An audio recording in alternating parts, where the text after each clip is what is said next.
The art of action is at its most fundamental in exploration.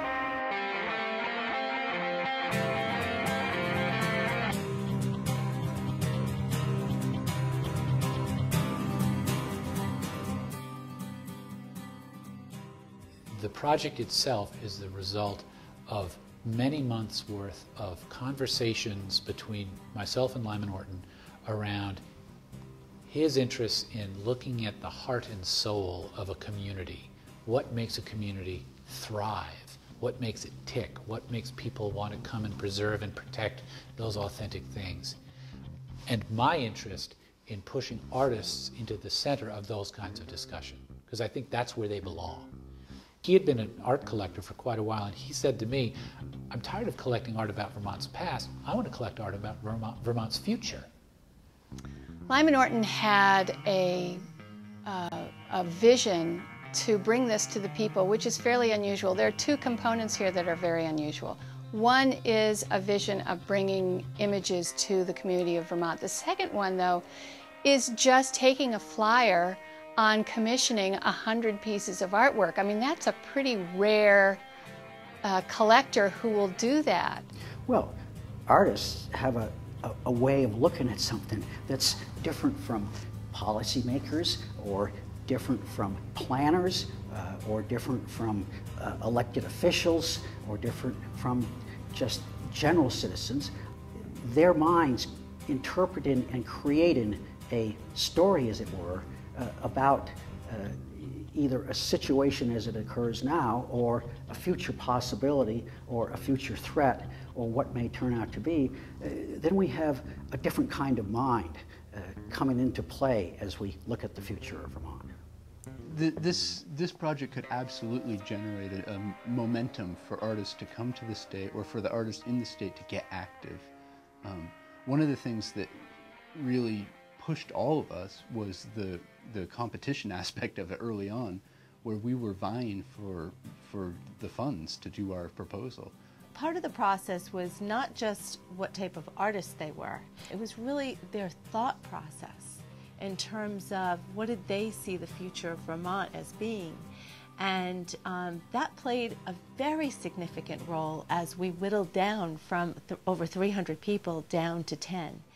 Some of them showed work that they would present in the project. And that was pretty important, because those people were really thinking. Some of them went out into the community and started to really do it. The art of action took as its premise, as its basic matrix, the work that the Council on the Future of Vermont had done, which collected opinions from throughout the state, from all kinds of people, and so that set a pattern for all of us to do work from. That meant that we were referring to our fellow Vermonters about what's important. I really felt like people were working with me. For instance, when I contacted the logger who's in the largest painting I did, I said, Bill, if I could have it my way, and I'd never met this man. I'm talking to him on the phone cold. I said, if I could have it my way, I'd have an iconic picture of a logger with his saw and a forwarder on a hilltop with trees and some snow and a beautiful mountain backdrop. And he said, okay. And the only thing we missed on was the snow. I opened my studio while I was working to the town, and to people to come by, stop, look at your work, and they come away with as many different responses from their own perspective. It's making the general public aware of the purpose of art as a tool for social change, and the idea that all art is political and all art is social is probably more true than most people give it credit for. I sought out construction crews in making this project.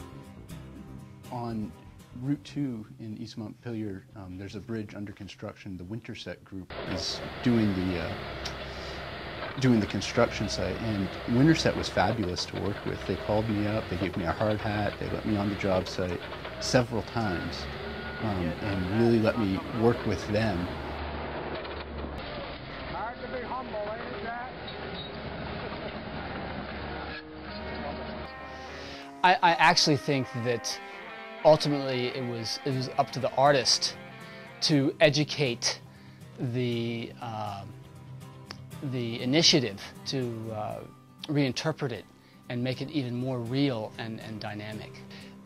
Calling up Green Mountain Power and getting permission to drive up to the windmills, the Mountain Ridge wind turbines in Searsburg. It was just extraordinary being at the base of these giant windmills and looking northward over the Green Mountains.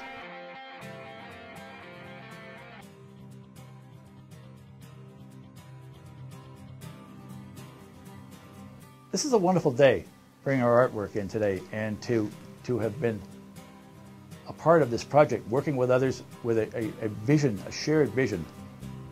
It also has been a very enriching and enlightening experience in terms of personal growth, learning a great deal more about my own backyard in northern Vermont. My art was not so much specifically influenced by the other artists' work. I liked knowing that they were handling different aspects of the project, and I was handling my own. I felt responsible to create art that, in a sense, had a very foundational, emotional basis to it. I really felt that's where I could contribute. Real heartfelt work spoken through the figure. Well, now we're faced in Vermont with the challenge of all of us have become older. And we've talked about retaining our youth, and I believe that Art of Action can be the kickoff for that. That can be the one of the codes that we transmit out across America to our scattered youth to say, come home, we want you back. Help your state now reach far into the 21st century. You know, I was looking for hope, and I feel with this project I have found lots of reasons for hope. The interval piece was, to me, remarkable. I don't know if anybody knows about it. The Burlington interval used to be this neglected part, abandoned junkyard for Burlington, and now it is a thriving place for a local sustainable food system. They have incubator farms where people can learn to be farmers without having to put out money for machinery and land and so forth, and when they're on their feet they go to other places and they become farmers in other places. This project actually allowed me to rethink some aspects of the way I live in Vermont. I decided this summer to make a pasture out of the field, and I've put horses in the pasture, borrowed them from a local farmer, and I've started growing more of my own food. Our house is off the grid, and I've become more aware of how that's a viable option for energy sources. So this has made me this project has made me much more aware of those things that I personally do. We were talking a moment ago about the artworks in this show as being someday viewed as kind of primary source documents for a certain moment in political life in Vermont, where the environment and the social life of the old trades of Vermont, logging and building and the traditional lifeways of Vermont were changing. And that's certainly true at this moment. At long last, we have a baseline. It's a very varied baseline, but we have a baseline that we can visually compare what we're thinking about Vermont today as opposed to what it will actually be like 50 or 100 years from now. The Art of Action project was valuable to the Vermont Planners Association because it made us see the need to redouble our efforts. It's like you can never rest in this profession. There's too much at risk going on in our landscape and in our downtowns. I honestly thought that it might very well be to be a bunch of pretty landscapes, but it was much edgier, much more on point to the issues facing Vermont today. I especially like the ones with the infrastructure in them. It's about how we're going to react to a dynamic in Vermont that looks like it's happening slowly, but in fact it's happening more quickly than we think. My hope is that when someone looks at the work that I produce, they'll engage, they'll stop, they'll look, they'll ask questions, and when they go out and look at where they live in Vermont, they'll have a new way of looking at where they are based on the impact of my imagery. When I went out into the community to do the research, not only was I met with an enormous amount of excitement and interaction, but it made it very clear to me that the people involved are really going to be looking at it, and they're going to be using it to promote themselves. We went all around Vermont. We went to 24 venues around Vermont. Some were non-traditional venues like automobile dealerships and libraries and town halls and vacant buildings in downtowns.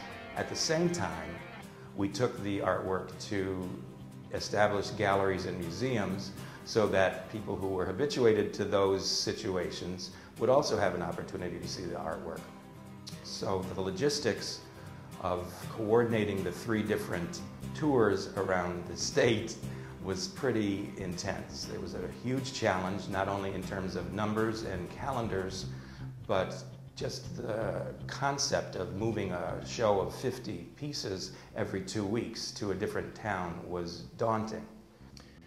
I mean, honestly, one of the things that struck me most about the project was when the art arrived at our doorstep and we had to unload it, because we had a group of volunteers, 6 or 8 people who came from a variety of backgrounds with a variety of different experiences. The community aspect, I think, I could first see the power of it just in the unloading of the art. The opportunity to bring community together was the positive in all of this. I can't explain how exciting it was to see so many people excited about seeing a collection of artwork in this alternative space, which was Hale Chevrolet, and to celebrate not just the art and the experience, but that we were all there together. I think that the potential was realized in just by virtue of the number of people that we reached. We estimate that probably about 80,000 people saw this artwork in the course of the 10 months that it was exhibited around Vermont and in Washington, D.C. I was able to have all of my students, kindergarten through 4th grade, take a field trip to see the art at the American Legion. The kids were able to look at the art, and we talked about it, and I spent several weeks in their art classes, showing them the posters, talking about what it might be like, what their hopes were for Waterbury, what do they want it to be when they grow up. I thought that it was time well spent. They're going to be the grown-ups pretty soon. I think the results are fabulous. They are not pretty pictures. They are not decorative necessarily, although some of them are. Decorative art sells better than pointed art, which is really what this is. The auction will tell the story.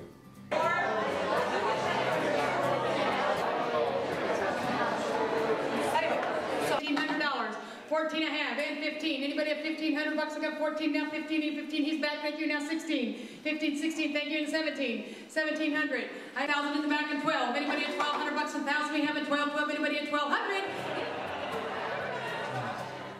Probably the most important thing is for people in communities to realize they don't need us to do this. They can do it themselves. They can work within their own sort of stable of familiar faces and say, that was really cool what just happened.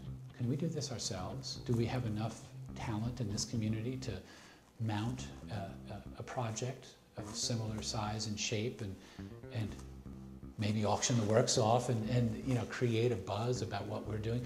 This project has shown people the possibility that exists within themselves.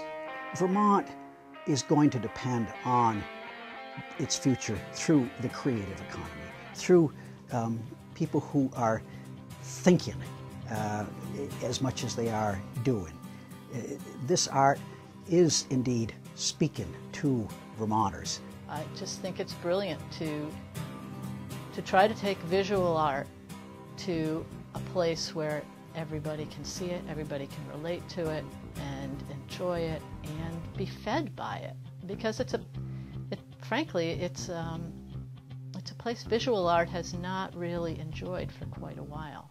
Hopefully, I mean, the creative economy has had a foothold in Vergennes loosely for the last few years, and I think now we're at a point, there's a lot of young entrepreneurs who are opening businesses and willing to try new things, and a real spirit of cooperation. So if art can kind of be the link that weaves between those different efforts, I think it could have great success.